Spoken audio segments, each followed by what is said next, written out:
안녕하세요, 여러분. 올바른 수학 공부 방법에 관한 책 형상화 수학 시리즈의 저자 손중모입니다. 지난 첫 번째 강의에서 우리는 올바른 공부의 방향과 사고력 훈련의 기준이 될 4스텝 사고 과정에 대해 살펴보았습니다. 오늘은 강의 두 번째 시간으로서 4스텝 사고에 기반한 효과적인 이론 학습 방법에 대해 살펴보는 시간을 갖도록 하겠습니다. 이 시간을 통해 여러분이 효과적으로 이론 공부를 할 수 있는 기틀을 마련하시기 바랍니다. 자, 그럼 시작할까요? 이 그림은 논리적 사고과정 훈련의 기준이 될 퍼스트 사고과정을 형성한 것입니다. 이 내용에 대한 자세한 설명은 첫 번째 강의 동영상 파트 2를 참고하시기 바랍니다. 본격적인 강의에 앞서 이번 강의 목차를 한번 살펴보죠. 우선 수학 공부란 전체 체계에서 이론학습이 차지하는 부분을 살펴볼 것입니다. 그리고 모두가 이야기하는 이론의 개념과 원리를 잘 이해한다는 것의 실체가 무엇인지 그 내용을 알아보도록 할 것입니다. 그리고 이러한 맥락에서 아이들이 사고력 향상 단계에 따라 이론에 대한 이해 수준이 어떻게 달라지는지 살펴볼 것입니다. 또한 올바른 방법으로 공부를 할 경우 어떻게 이론에 대한 이해 수준이 향상이 되어 가는지 알아볼 것입니다. 그리고 how, 올바른 이론 공부를 위하여 학생들이 실질적으로 따라야 할 절차로서 퍼스트 사고에 기반한 이론 학습 방법에 대해 알아보도록 할 것입니다. 또한 실제 이론 5가지를 가지고 어떻게 표준 이론 학습 방법을 적용하여 이론 학습을 하는지 살펴보도록 하겠습니다. 마지막으로 단순히 공부 방법을 아는 것 이외에 실제 실력 향상을 위해서는 무엇이 필요한지 알아보도록 하겠습니다. 우리는 첫 번째 강의에서 수학 공부는 단순히 암기력 훈련을 하는 것이 아니라 논리적 사고력 훈련을 위한 매우 효과적인 방법이라는 것을 알게 되었습니다. 그리고 구체적인 사고 과정에 대한 실천 기준으로서 퍼스트 사고 과정에 대해 살펴보았습니다. 또한 효과적인 인식을 위해 수학 공부의 전체적인 체계를 조망해 보았고 그 안에서 어떻게 각 과정의 공부를 제대로 할 것인지 정리해 보는 시간을 가졌습니다. 잠시 그 내용을 다시 한번 살펴보도록 하겠습니다. 수학의 이론 학습은 첫째, 학습의 방향 및 과정, 즉 눈에 보이지 않는 내적 측면에서 바라보면 단순히 결과 공식을 외우는 것이 아니라 어떤 상황이 주어졌을 경우 눈에 보이는 현재의 시각을 넘어서 관련된 것들을 서로 연결하여 종합적으로 이해할 수 있는 능력을 키워나가는 것이라 할 수 있습니다. 그리고 둘째, 학습의 결과, 즉 눈에 보이는 외적 측면에서 바라보면 새로운 이론을 포함하는 부분 이론 지도의 생성 또는 기존 이론 지도의 확장을 의미합니다. 단순히 특정한 이론 길을 외우는 것이 아닙니다. 이렇게 마련된 이론 지도는 문제풀이 과정을 통해 논리적 사고 및 판단 능력 훈련을 할 수 있도록 훈련 소재가 될 문제가 만들어지는 배경이 되는 것입니다. 그리고 수학의 문제풀이 학습은 첫째, 학습의 방향 및 과정, 즉 눈에 보이지 않는 내적 측면에서 바라보면 단순히 유형별 문제풀이 방법을 외우는 것이 아니라 임의로 주어진 문제를 효과적으로 풀 수 있는 사고 능력을 갖춰가도록 훈련하는 것이라 할 수 있습니다. 즉, 주어진 이론 지도상에서 다양하게 주어지는 문제를 푸는 과정을 통해 자신의 논리적인 사고 과정 및 판단 능력을 훈련하는 것입니다.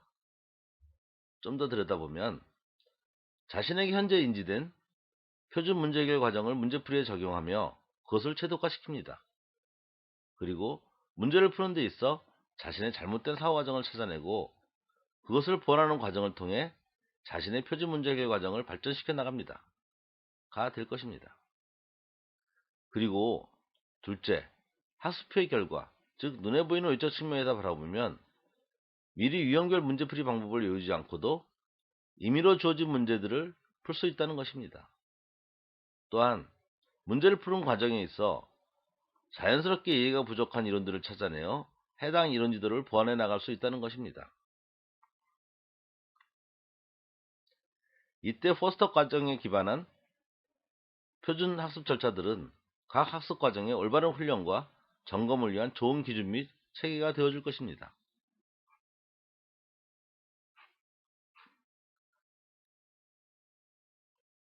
그럼 이번에는 종합적으로 상황을 이해한다는 것이 무엇인지 형성하여 그 이해를 돕고, 또한 사고 능력별로 어떻게 대상에 대한 이해가 다른지 비교해 보도록 하겠습니다. 사람들은 똑같은 이야기를 들어도 받아들이는 내용은 조금씩 다 다릅니다. 즉, 같은 이론을 공부해도 각자의 사고 능력에 따라 이해의 모습은 모두 다르다 할 것입니다. 이해의 대상으로서 코끼리를 비유해 이야기를 풀어가도록 하겠습니다. 이 코끼리를 보고 사람들은 어떻게 이해하고 기억할까요?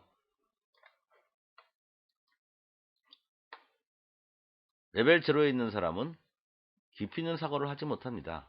그래서 이론의 몇 가지 특징만을 찾아내어 단순히 외우려 합니다. 즉, 이론 간의 상호 연관관계를 생각하지 못하고 결과 공식만을 외우려 하는 거죠.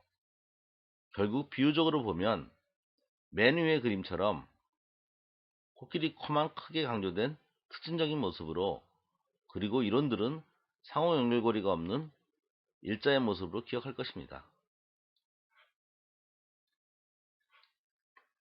레벨 1에 있는 사람은 어느 정도 깊이 있는 사고를 할 수 있어 관련된 사실들을 엮어보려고 노력합니다. 따라서 이론 간의 상호 연관관계는 점선으로 약하게 표현될 수 있을 것입니다. 비유적으로는 코끼리가 어느 정도 형태를 갖춘 약식 모습으로 기억될 것입니다.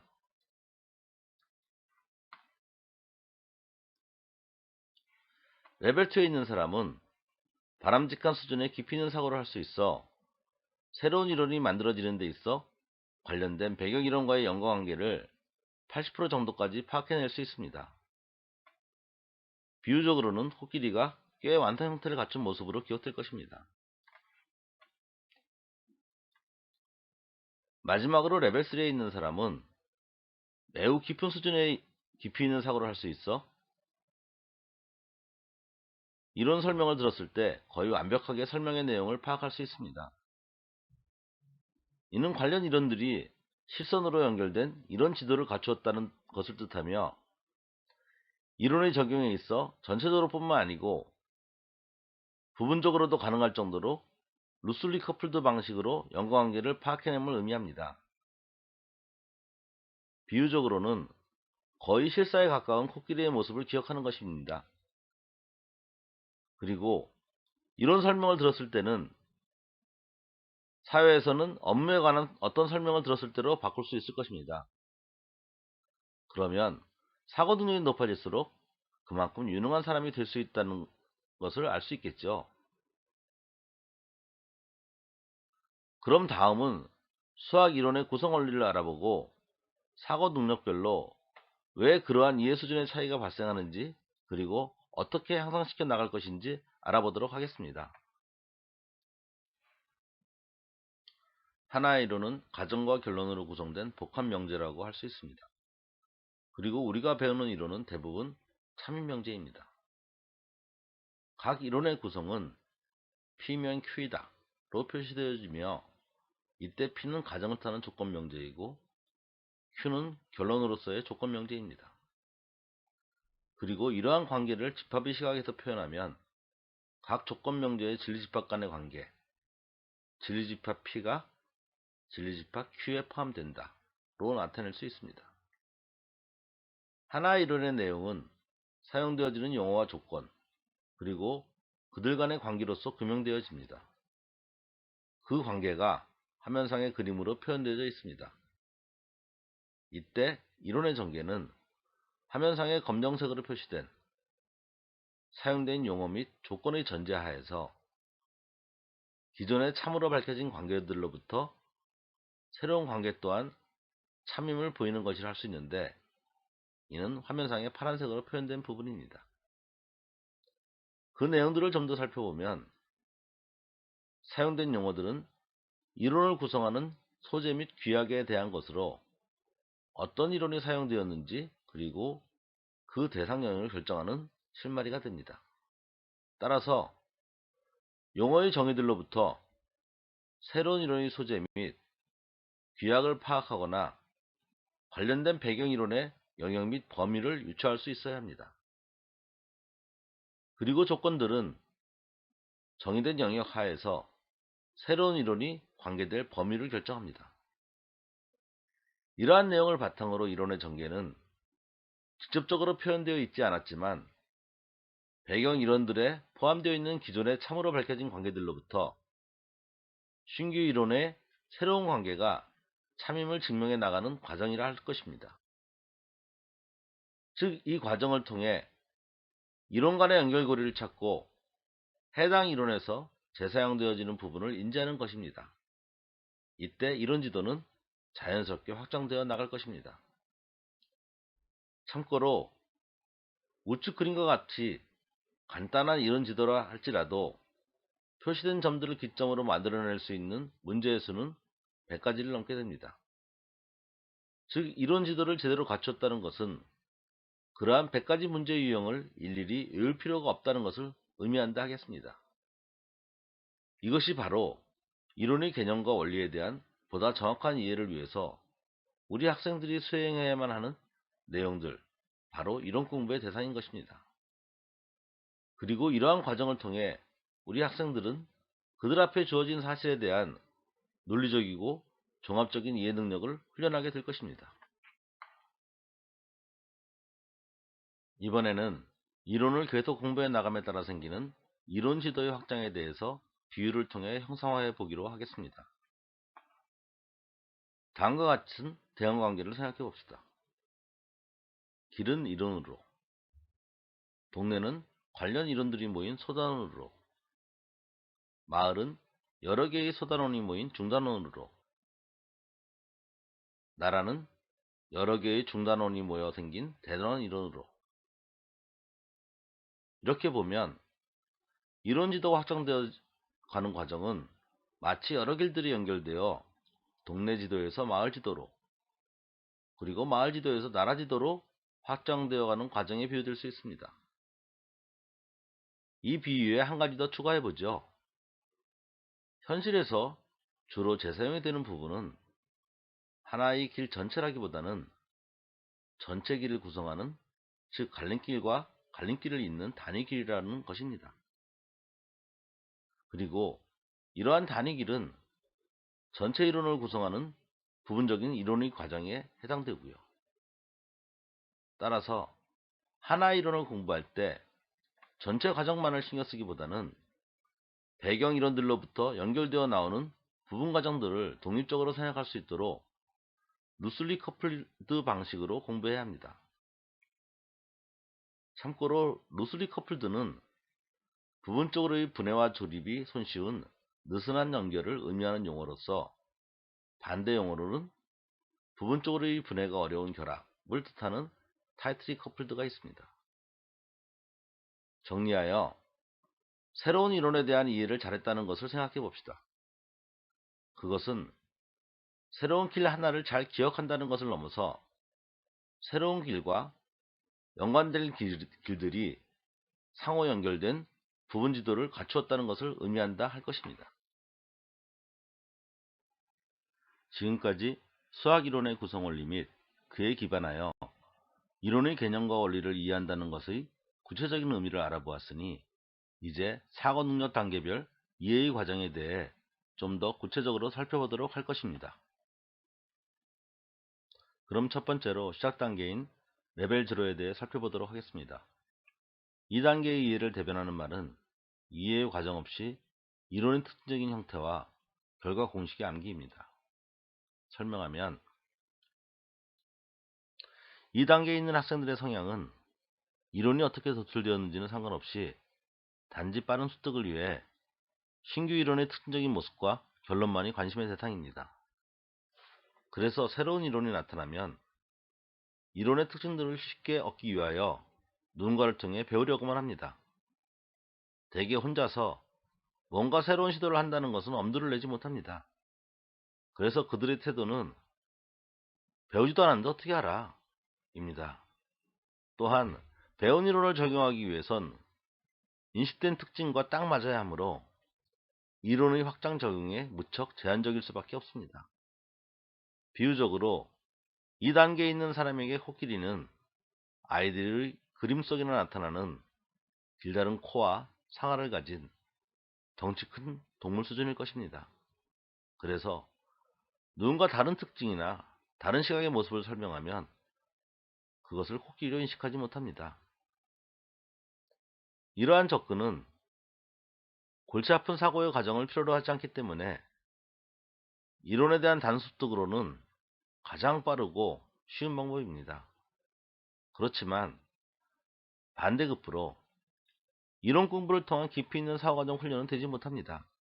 또한 이렇게 이론을 암기식으로 공부하면 이 이론을 이용하는 모든 변형 문제들에 대한 유형 및 풀이 방법들 역시 외워야만 한다는 것입니다. 코끼리 그림 옆에 추가로 외워야 할 문제 유형들이 무척 많은 거 보이시죠? 두 번째로 레벨한 단계입니다. 이 단계의 이해를 대변하는 말은 단방향 진행 과정 논리의 이해입니다. 그럼 들어가 볼까요? 이론의 일반적인 증명 과정은 순방향에서의 연역적 방법을 따릅니다. 그런데 순방향에서의 증명 과정은 이야기의 전개가 자연스러운 반면 가정인 P의 입장에서 보는 것에 따라 다음과 같은 제한점을 가지게 됩니다. 비유적으로 설명해 보죠. 어떤 물건이 집 안에 있다는 것을 증명하고자 할 때 내가 내 방에 위치하고 있을 경우 어떤 물건이 내 방에 있다는 것을 확인하는 것만으로 그 물건이 집 안에 있음을 증명할 수 있습니다. 그렇지만 내가 방 안에 위치함에 따라 방 안의 물건들을 확인하기는 쉽지만 내 방의 모습과 집의 외관을 직접 볼 수는 없는 것입니다. 즉, 내용 확인은 가능하더라도 그를 둘러싼 주변 상황은 보지 못한다. 말하자면 가정의 경계와 더불어 신규 이론의 전체 모습, 그 경계를 보기가 어렵다는 것입니다. 우물안 개구리라는 속담이 생각나네요. 정리하면 이 단계에서 이론의 이해는 가정 P의 위치에 서서 복합명제 P명 Q이다가 참이 되게 하는 순방향 과정을 이해하는 것입니다.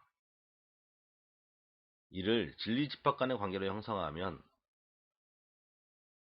오른쪽 위 그림처럼 P가 Q에 포함되는 보이는 과정입니다.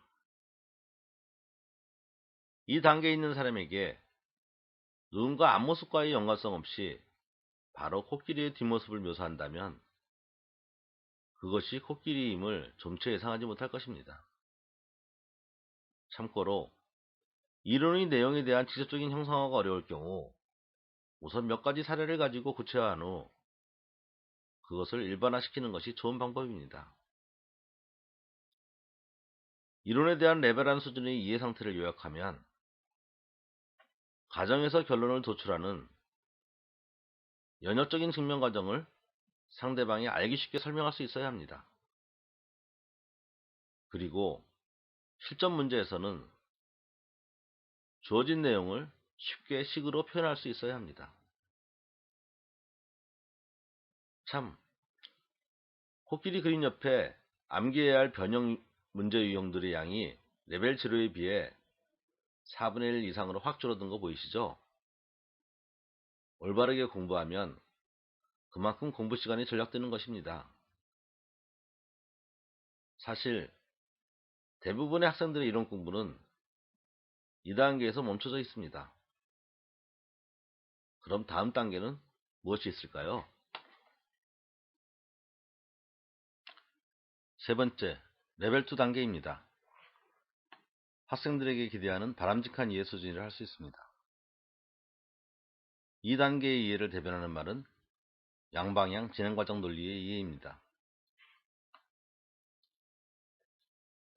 레벨 1이 순방향 이해에 대한 모습이라면 레벨 2는 여기에 역방향 이해의 모습을 더한 양방향 이해의 모습을 담은 것입니다. 말하자면 이 단계에서의 이론의 이해는 순방향 증명 과정에 따른 원명제의 이해와 역방향 증명 과정에 따른 대음명제의 이해를 모두 합한 것이라 할 수 있습니다. 대우명제, Q가 아니면 P가 아니다. 에 대한 이해의 과정을 진리집합 간의 관계를 형성하면 오른쪽 그림처럼 Q의 여집합은 P의 여집합에 포함됨을 보이는 과정입니다. 이 과정을 통해 자연스럽게 신규 이론의 전체 모습, 그 경계를 볼 수 있게 될 것입니다. 왜냐하면 Q의 여집합을 인식하려면 Q의 경계를 볼 수 있어야 하니까요. 이때 우측 그림 X에 해당하는 몇 개의 발레를 가지고 그 내용을 좀 더 구체해 본다면 훨씬 이해가 쉬워질 것입니다. 2단계의 이해 과정을 비유해 보면 어떤 사물을 양방향에서 보고 종합하여 묘사한다면 보다 정확히 실체를 규명할 수 있다는 것입니다. 따라서 2단계에 있는 사람에게 누군가 앞모습과의 연관성 없이 바로 코끼리의 뒷모습을 묘사해도 그것이 돼지가 아닌 코끼리일 수도 있음을 예상할 수 있을 것입니다. 이론에 대한 레벨 2 수준의 이해 상태를 요약하면 결과식이 주어졌을 때 그 내용 및 가정이 무엇인지 쉽게 파악하여 정확한 용어를 사용하여 상대방에게 설명할 수 있어야 합니다. 그리고 실전 문제에서는 주어진 내용을 식으로 표현하는 것뿐만 아니라 반대로 식이 주어졌을 경우 그 식이 의미하는 내용을 쉽게 파악할 수 있어야 합니다. 그리고 이제는 눈치채셨길 바랍니다. 코끼리 그림 옆에 암기해야 할 변형 문제 유형들의 양이 바로 전 단계 레벨 1에 비해서도 4분의 1 이상으로 줄어든 거 보이시죠? 이는 좀 더 효과적으로 이론 공부를 할수록 그만큼 전체 공부 시간이 절약된다는 것을 보여주는 것입니다. 2단계에서 이론 공부를 하는 학생들은 분명 스카이를 염두에 둘 수 있을 정도의 사고 능력을 갖추었다고 할 수 있습니다. 그럼 다음 단계는 어떻게 될까요? 마지막으로 레벨 3 단계입니다. 2단계 이해를 대변하는 말은 다양한 시각에서의 종합적 이해입니다.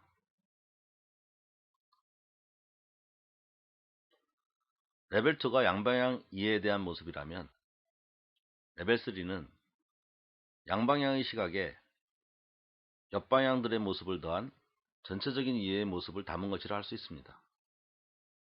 즉, 여러 시각에서 관련된 모든 이론들이 서로 연결된 모습이라 할 수 있습니다. 그리고 이 단계는 신규 이론 자체에 대한 이해를 넘어 여타 이론과의 가능한 연결고리를 찾는 것이기도 합니다. 2단계 이해 과정을 비유해보면 어떤 사물을 가능한 모든 방향에서 보고 종합하여 묘사한다면 가장 정확히 실체를 규명할 수 있다는 것입니다. 만약 2단계에 있는 사람에게 누군가 코끼리의 뒷모습을 묘사하면 다른 내용과 종합하여 상호 연결해서 요구되어지는 구체적인 근거를 가지고 그것이 코끼리라는 것을 정확히 알아낼 수 있을 것입니다. 이론에 대한 레벨 3 수준의 이해 상태를 요약하면 레벨 2 양방향 이해를 기반으로 다른 접근 방법으로도 주어진 내용을 설명할 수 있다는 것입니다. 그리고 실전 문제에서는 주어진 내용을 식으로 표현하고 그 식을 그림으로 형성하는 과정이 양방향에서 자유롭게 이루어질 수 있어야 하며 다른 시각에서의 접근 방법 또한 고려할 수 있어야 합니다. 자, 그럼 코끼리 그림을 볼까요? 이제 진짜 실물 형태를 갖추었네요. 따라서 더 이상 변형 문제 유형들을 추가로 암기할 필요가 없어졌습니다. 이는 이런 공부만 하여도 즉 추가로 문제풀이 연습을 하지 않더라도 대부분의 문제들을 해결할 수 있음을 의미합니다. 따라서 같은 기간을 가지고 공부하는 데 있어 그만큼 다른 곳에 투자할 수 있는 상대적인 시간적 여유가 많게 된다는 것을 의미하고 있습니다. 이 단계까지 자연스럽게 이론 공부를 할 수 있는 학생들은 성인으로서 갖춰야 할 사고 능력을 충분히 갖추었다고 할 수 있습니다. 따라서 대학교든 회사든 원하는 데는 어디든 갈 수 있을 거라 생각합니다. 누구나 원하는 인재이니까요. 이제 앞서 설명한 사고 능력별 이해의 차이에 대해 하나의 실제 수학 이론을 가지고 설명하면서 그 차이 정도를 실감해 보도록 하겠습니다. 제시된 사례는 1차 함수의 그래프에 대한 이해입니다. 첫 번째, 레벨 0 단계의 이해를 살펴봅시다. 이 단계는 주요 특징의 암기로 대변됩니다. 다음은 암기해야 할 4가지 주요 특징들입니다. 첫 번째, 표준형은 y=ax 플러스 b이다. 그리고 이때 a는 기울기, b는 y절편을 뜻한다. 두 번째, 일반형은 px 플러스 qy 플러스 r = 0의 형태로 주어진다. 그리고 이것을 표준형 형태로 바꾸어 기울기와 y절편을 구할 수 있다. 세 번째, y=ax의 그래프는 원점을 지나는 직선이다. 이때 a가 0보다 크면 1과 3, 4분면을, a가 0보다 작으면 2와 4, 4분면을 지난다. 네 번째, y=ax 플러스 b의 그래프는 y=ax 그래프를 b만큼 평행이동한 것이다. 이렇게 주요 특징들 4가지를 암기하면서 공부를 하는 것이죠. 다음은 두 번째 레벨 1 단계의 이해를 살펴봅시다. 이 단계의 특징은 이론의 전개에 대해서 순방향 시각에서 이해를 하는 것입니다. 그리고 이것은 자신의 입장에서 이해라고 할 수 있습니다. 우선 이해를 위한 근거 및 순서를 정하게 됩니다.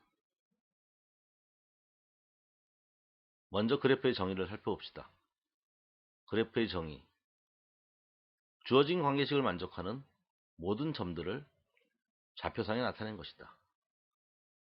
그리고 정의에 따라 y=2x와 y=-2x의 그래프를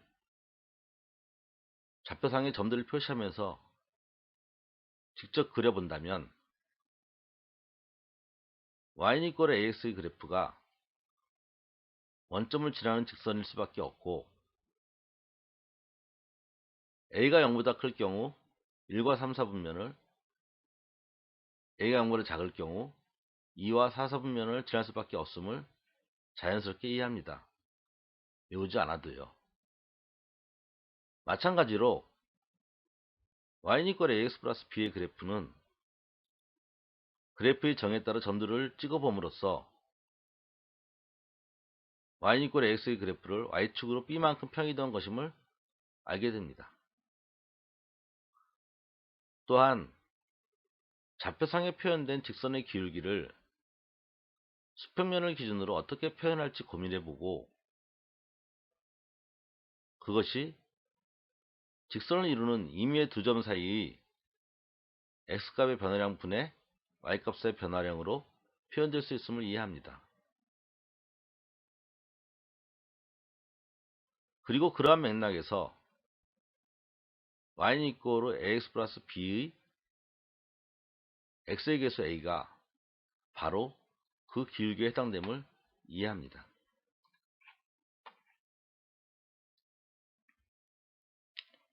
다음으로 세 번째, 레벨 2 단계의 이해를 살펴봅시다.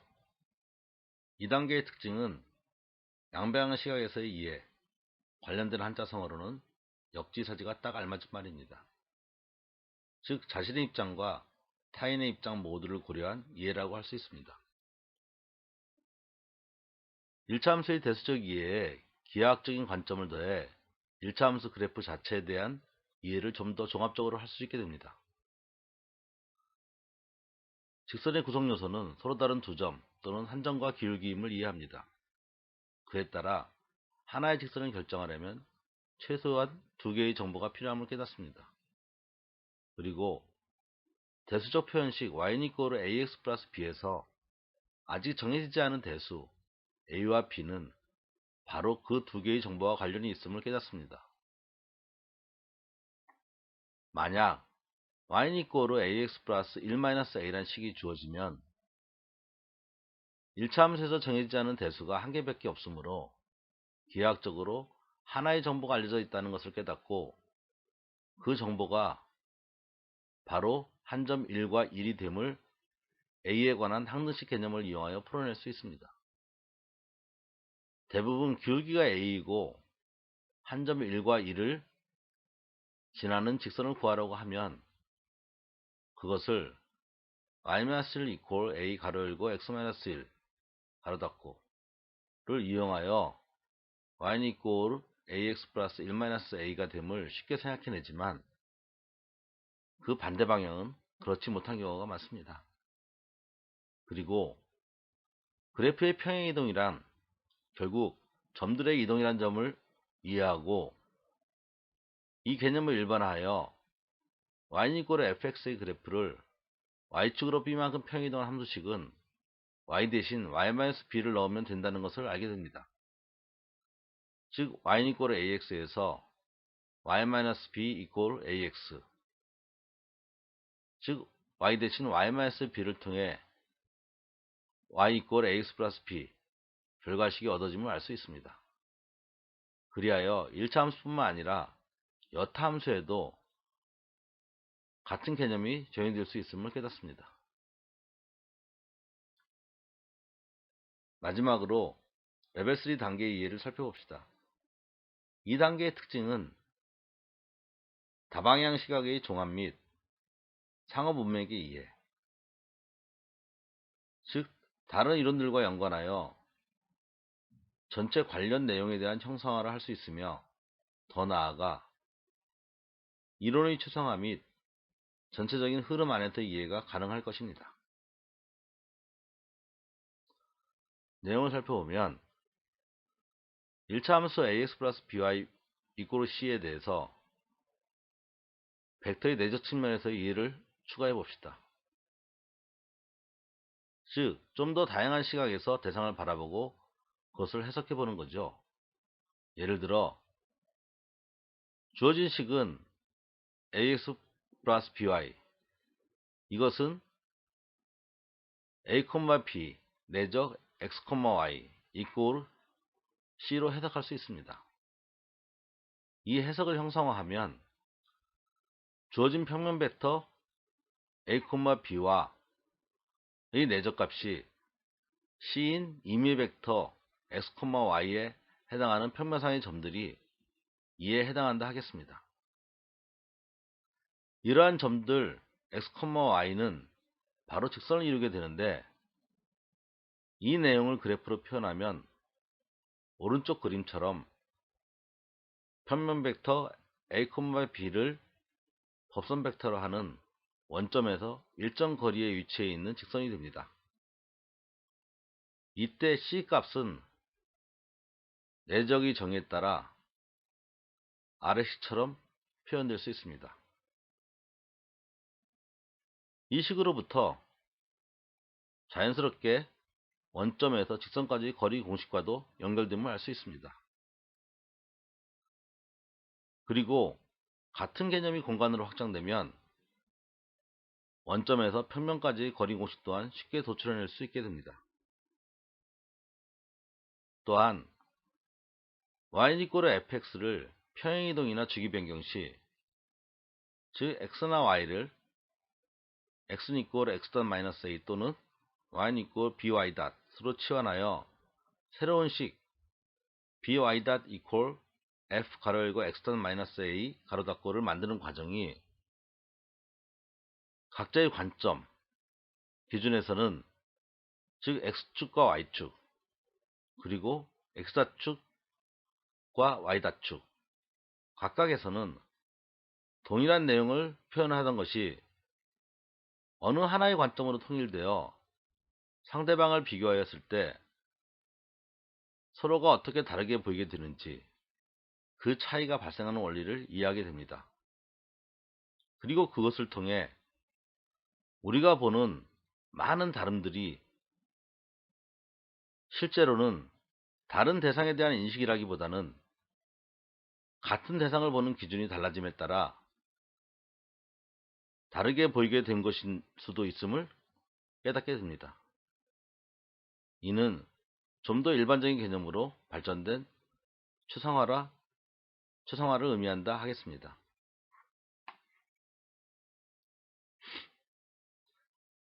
그런데 궁금하지 않으세요? 더 이상의 발전된 이해가 있다면 그것은 어찌 될까요? 아마도 그러한 수준은 이론에 대한 개념과 원리에 대한 이해가 추상화되어 수학뿐만 아니라 일상적인 사회 현상에서도 확장되어 적용될 수 있는 이해의 단계가 될 것입니다. 다음 슬라이드에서는 아직 능력 개발 중에 있는 우리 학생들이 어떻게 각 이론에 대한 자신의 현재 이해 수준을 발전시켜 나갈 수 있는지 살펴보도록 하겠습니다. 이번에는 문제풀이 과정을 통한 이론 이해 단계의 발전 모습을 살펴보도록 하겠습니다. 앞서 설명한 바와 같이 아이들은 해당 단원에 대해 처음 이론 공부를 마쳤을 때 각자의 사고력 단계에 따라 대상 이론에 대한 각기 다른 수준의 이미지를 갖게 됩니다. 그리고 이렇게 형성된 최초의 이론에 대한 이미지를 가지고 문제풀이를 접하게 됩니다. 그런데 자신이 했던 방향과 다른 시각에서 비춰진 이론의 이미지가 문제에서 제시된다면 그것을 해당 이론과 쉽게 연결시키지 못합니다. 결국 주어진 문제를 구체화시키지 못하여 문제를 틀리게 되고 마는 것입니다. 그런데 문제를 틀린 원인을 정확히 파악하는 과정에서 잘 모르고 있었거나 이해가 부족한 이론들을 찾아낼 수 있다면 문제에서 제시된 시각에서 해당 이론을 다시 점검할 기회를 갖게 될 것입니다. 그리고 이 기회를 이용해 이론의 이해 수준을 한 단계 더 높일 수 있게 될 것입니다. 즉, 단순히 유형별 문제풀이 방법을 외워서 적용하는 것이 아니라 논리적 사고 과정을 통해 문제를 풀이하고 틀린 문제에 대한 원인을 정확히 찾아낸다면 문제풀이 과정을 통해 학생들은 자신의 이론에 대한 이해 수준을 계속해서 끌어올릴 수 있는 것입니다. 다시 한번 정리하면 논리적 사고 과정에 의한 문제풀이는 기본적으로 사고의 깊이를 더할 수 있는 논리적 사고 과정에 대한 효과적인 훈련 방법임과 동시에 자신이 훈련하고 있는 난이도에 따라 요구되어지는 이론의 이해 정도가 부족한 이론들을 찾아낼 수 있는 좋은 방법이라는 것입니다. 그리고 이를 위한 효과적인 실천 도구가 퍼스트텝 사고 기반의 표준 문제 해결 과정 및 표준 클리닉 과정이 될 것입니다. 이번에는 비유를 통해 논리적인 사고를 통해 문제를 푼다는 것의 의미를 다른 시각에서 형성해 보도록 하겠습니다. 이러한 동네가 있습니다. 사거리와 사거리의 간격을 약 100m로 가정할 때 걸어서 동네 한 바퀴 도는데 약 1시간이면 충분할 비교적 작은 동네입니다.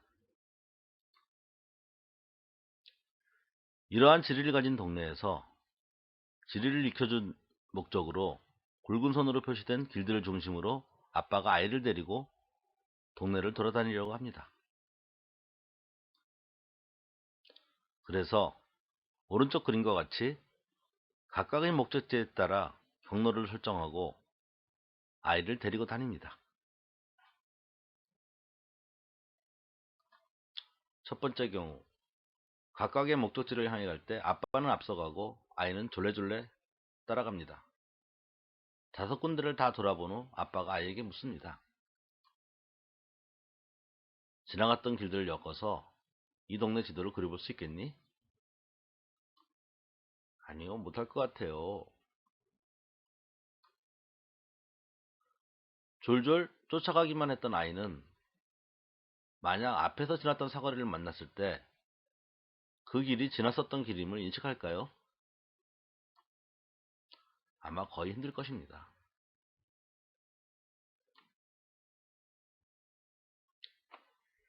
이 경우에 아이는 비록 꼬불꼬불한 길을 지났어도 지나갔던 사거리를 인지하지 못하므로 상호 연관이 없는 그냥 일자의 길을 간 것이나 진배 없습니다. 그래서는 길 간의 연결이 필요한 지도가 만들어질 수 없죠. 그리고 아이에게 다음날 혼자서 어제 찾아간 곳을 다시 가보라고 한다면 주변 도로 상황이 바뀌었을지라도 분명 어제 갔었던 길 자체를 기억해서 똑같은 경로로 가려고 시도할 것입니다. 이것은 수학 문제를 풀 때 유형별로 문제풀이 방법을 그냥 외우는 것과 같습니다. 두 번째 경우, 이번에는 각각의 목적지를 향해 갈 때 아빠는 아이에게 목적지 방향과 거리, 그리고 계략적인 예상 시간을 알려줍니다. 그리고 각 갈림길을 만났을 때 어떤 길을 선택할지를 묻습니다. 그래서 아이는 선택하기 전에 주변 상황을 유심히 살펴봅니다. 그리고 난 후 자신의 선택을 말합니다. 아빠는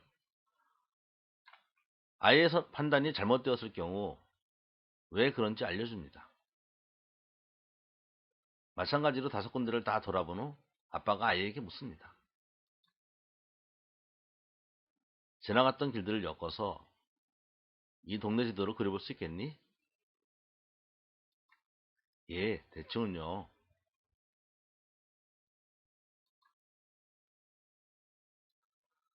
사거리에서 길을 선택하기 위해 주변을 유심히 살펴보았던 아이는 앞에서 지났던 사거리를 만났을 때 그 길이 지났었던 길임을 인식할까요? 네, 맞습니다. 이 경우의 아이는 사거리에서 어떤 길을 선택할지 판단하기 위해 주변을 자세히 살펴보았기 때문에 자연스럽게 지나갔던 사거리를 인지하게 될 것입니다. 따라서 상단 그림처럼 지나갔던 길들이 사거리를 중심으로 서로 연결되어 자연스럽게 지도가 만들어지는 것을 알 수 있습니다. 이 경우가 바로 수학 문제를 풀 때 논리적으로 생각해서 푸는 경우와 같습니다. 당연히 그러한 과정을 통해 논리적으로 생각하고 올바른 판단하는 훈련을 하게 되는 것이죠. 또한 부수적으로 기존 지도를 보완 및 확장할 수 있게 되는 것이고요. 이제 올바른 문제풀이 과정을 통해 어떻게 이런 지도를 보완할 수 있는지 분명히 느끼셨길 바랍니다. 이 시점에서 꼭 짚고 넘어가야 할 것은 학생들은 어떻게 공부해야 할지, 그리고 선생님은 어떻게 가르쳐야 할지 생각해 봐야 한다는 것입니다. 겉으로 보이는 실적인 진도만을 생각한다면 첫 번째 방법이 제일 쉬울 것입니다. 그러나 학생들은 단순히 외우고 선생님은 자신의 입장에서 문제를 풀어주기만 한다면 우리가 원하는 실적인 교육 효과를 기대할 수는 없습니다. 아이들은 생각하고 판단하면서 문제를 풀고 선생님은 아이들의 입장에서 그들이 어떤 생각을 잘못했는지 찾아내고 거기에 맞는 올바른 처방을 내릴 수 있어야 합니다. 즉, 쉬운 방법만 쫓아서는 필요한 것을 얻을 수 없습니다. 그것을 누가 모르나? 다 아는 사실이지만 방법도 모르고 그렇게 마음을 써서 실천하기가 어려운 거지 라고 대답할지 모릅니다. 비록 잘못됐지만 누구나 이해할 수 있는 상황입니다.